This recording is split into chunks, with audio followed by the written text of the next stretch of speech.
Hey Jim, so at the Spring Loaded event for Apple, they didn't talk at all about MagSafe, which was kind of a bummer because that wireless power MagSafe was a big conversation for Apple. But we did see recently that Belkin just launched a pretty cool product utilizing MagSafe. And at first, when I saw this product, it's a mounting stand where you can mount your iPhone using the MagSafe magnets, and it tracks you when you're walking around, and it's only $65. I was like, wow, this is amazing. This is a great use of the MagSafe ecosystem. You're charging the phone, you're mounting, you're able to do Zoom calls, you're able to do your Microsoft Team calls from your iPhone, and you can walk around the kitchen at the same time. I thought this was phenomenal. But when we were talking about recording this session, you told me I didn't really understand the product. So why don't you help me understand the product more? What's really going on here? Yeah, this product has a lot of initial curb appeal. You kind of walk up and you look at it and you go, wow. Hmm. And basically what it does is it has a facial recognition app where you mount it to a MagSafe mounting device. And as you're walking around recording a video session, it can track you as you move around, which is inherently cool. It still sounds great.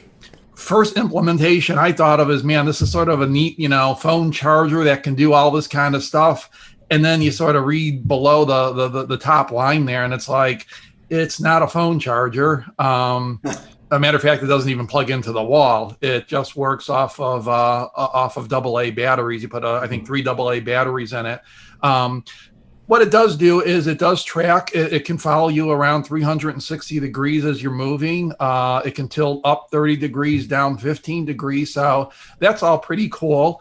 But the other downside of it is that I figured I'd use it for like a Zoom session or FaceTime, and it doesn't really work with that either. It just works with the Belkin software right now. So I wonder, Jim, do you think that the reason it works only with the Belkin software is because they're trying to get more of a software product out there, and they're using this as a hook to get it out there? Do you think it's a limitation of how to interface with iPhone products, and there's only so much you can do on the software side to tap into Zoom or Teams or Google Meets, or where do you think that limitation is?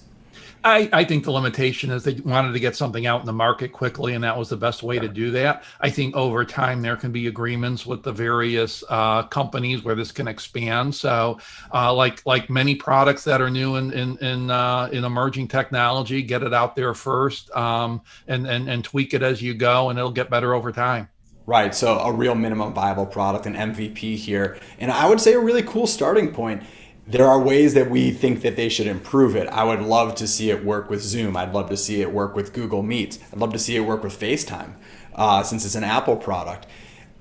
I would love to see it not just drain your phone battery and actually use wireless charging. If they're going to attach the phone using MagSafe, to me it's a little counterintuitive that you're using MagSafe and there's no power there. And you can obviously charge the phone that way, so you might as well get hours and endless video recording time while you're using it, because I don't want to plug in a phone and then have it wrap around a 360-degree base as I'm moving around. So I think that there's a few improvements they could make, but as far as MVPs go, I actually really like how the Belkin product is using this ecosystem of MagSafe. Yeah, I actually think it was probably a conscious design decision to allow for the maximum amount of portability. Sort of think of this as an enhanced selfie stick Okay. with no hands, and so I can go ahead and with the batteries only, I don't have to worry about having a wall adapter, bringing that with me. I can take it outdoors. I can take it to a picnic table on a beach or in a state park or whatever. Put it down and go ahead and have a recorded session where I'm moving around with the background moving, and I don't really need anything else than this little device, which would go in a backpack. So from that standpoint, it's kind of a cool product. I love that, Jim, and that actually opens my thinking up to a different area we talk about internally at NuCurrent, which is all this video collaboration equipment that's coming into the world. Obviously, Zoom meetings have become much more prominent in everyone's life over the past year, but we're still at really early stages of, you might have a camera at the top of your computer screen, or you might have a conference room that's set up, but where's all the portability? We of course have our phones, but what about being able to take a nice Logitech camera or a GoPro or a phone and being able to mount it somewhere so you can do A and B angles, with your video conferencing? What if you can just, have it battery powered, like you said, set it up at a park? So I think a portable video collaboration setup is part of where the future is going to go. And making those things not consume so much battery power, making those things easy and durable through things like wireless charging could be really important to enabling that ecosystem, and a really cool opportunity for these companies that focus on making the hardware products that make video collaboration possible. That's a great idea. Or even taking this existing product and putting, instead of AA batteries, put a power bank on it, Yeah. so it's portable and charges at the same time while you're using it. It's like you kind of get the best of all worlds there. Absolutely. I think there's a lot of promise here. I think it opens up a lot of doors. So my initial take was, wow, this is amazing. Then I got a little disappointed because it was a lot less features, very feature light from what I assumed it did. But now I'm more excited again because I totally recognize the value of putting your MVP out there, getting that minimum viable product out in the world, and then building it up from there. So a ton of opportunity in this product from Belkin, and a pretty exciting future of what it could mean for content creators, what it could mean for video collaborators, and opportunities for them to plug into these ecosystems of the different video conferencing tools and of hardware opportunities like putting in power banks and wireless charging into the device. So overall, I'm very excited about it.